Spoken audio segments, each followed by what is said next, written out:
for Molly this morning. You know her from radio on WKLH. Good morning. Good morning. Happy birthday, Tiff. Thanks, Karen. It's my birthday. I said, though, I'm denying this year because it'll be the first year I've never been able to host a party. And so I'm denying it, and I'm staying 40 for another year. That sounds good to me. 40 is the best year ever. I'm blowing this out for you. Make a wish, okay? Okay, ready? Let me think. Okay, I got it. Got it. And now I get to eat your cupcakes since I can't share it with you. I love it. Yeah, because now you blew on it. Thanks, Karen. Right? And that too.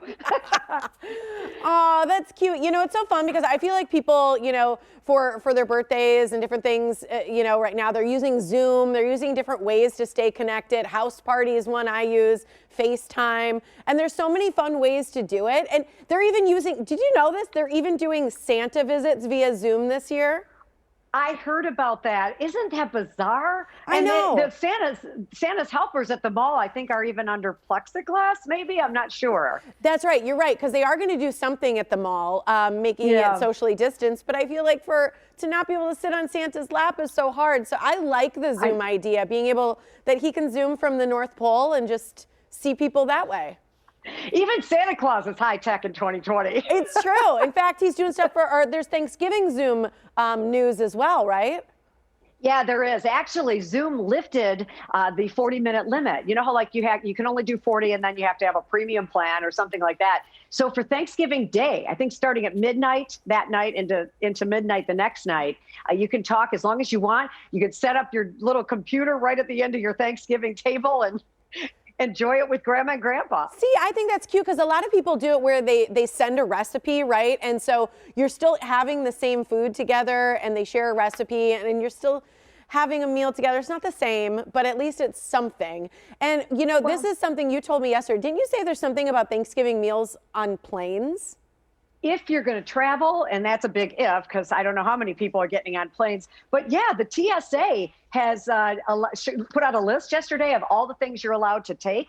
And you can pretty much take all of Thanksgiving dinner. You can take turkey and pumpkin pie. And like on your own, you can just travel with a turkey leg or what? You can stow this stuff if you want to take it to a family member, except the liquids, you want to put those in your luggage, of course, like cranberries, gravy. I'd be freaked out that all that would go all over my clothes. Yeah. So gross. I'll tell you.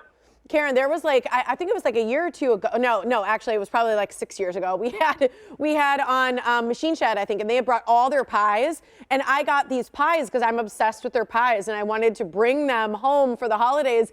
And I didn't know at that time that like you had to put the pie through on the conveyor belt and it was an issue. And you know what, in Milwaukee, they were so nice. They let me bring the pies, but I didn't realize that was even an issue back then. And it is now. Yeah. So that's nice they're doing it. Okay, I'm Italian, obviously. My mom is an Italian, all about the food mom. And we took my parents to Florida one year, to Orlando.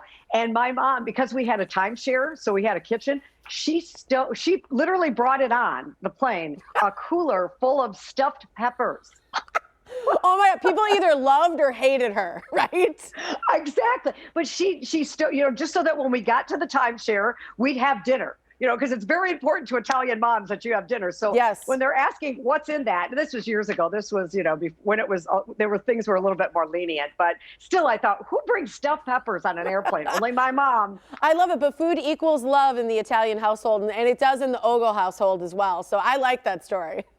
It's so true. That is so true. It's so true. It's funny because, you know, so many people actually miss traveling, you know, obviously to nice places like a beach for sure, or even just places locally. So there's actually like hotels who are offering day passes to people to just get away from their family and go work for a day at the hotel and do a day pass where you can have like Wi-Fi and the coffee bar and stuff like that. And like people miss it that much. They just want to have like some semblance of their old life. That's brilliant. I keep saying that if these vaccines are talking about are effective and safe, first thing I want to do is go someplace far away and lay on a beach or something. Yeah. I agree. I wonder for you working in radio, because you're all music all the time. I wonder, have you picked like a theme song for 2020 for yourself or just in general? How about Fat Bottom Girl for all the eating I'm doing? Yeah, me too. I'm in on that one. And it's going to be a while. Right, I know. But I'm thinking, I mean, that all jokes aside, I think Carrie Underwood, Jesus, take the wheel. Oh, Because I yeah. think it just has been a year that it's out of our control. Whatever, you just have to let go and let things just sort of happen as they will. Paul Balistrieri just said in my ear, the end of the world as we know it. REM, yes. I thought you'd like that one. I know you kind of had a moment the other day while cleaning your car that felt like the end of the world. Oh my gosh. This is the weirdest thing, and it could only have happened this year. So I finally vacuum out the car, and the vacuum was going in between like my console and the passenger seat. And on the passenger seat was my mask, okay? And all of a sudden I hear this, and I realized it just sucked my mask up. And I like literally had to take a picture and say, only in 2020 would someone post, I just lost my favorite mask in the vacuum at the car wash. Totally, for sure, because that's the way the world is. We're almost out of time, but we have to share this. And it's all about, I've got to tell you that when spouses throw something of their partners away without their permission, the most common punishment is what? What do you think it is for them? No dinner, no talking. I don't know. It's just the silent treatment. But I know you had a couple gross things that people want to throw away of their spouses. We're out of time, so you got to give us just one really fast if you can. My husband's slippers, aren't these disgusting? Oh yeah, those might have to go. Do they smell bad? Put your face in those. Oh, God. No, thanks, Tiff. It's not appropriate, but it is. He won't let them go. They're comfortable. He loves them, and he'd kill me if I let him go. So no, that won't happen. He'd give you the silent treatment. Well, that's our sound off for today. Thanks for joining me, Karen. Good to see you.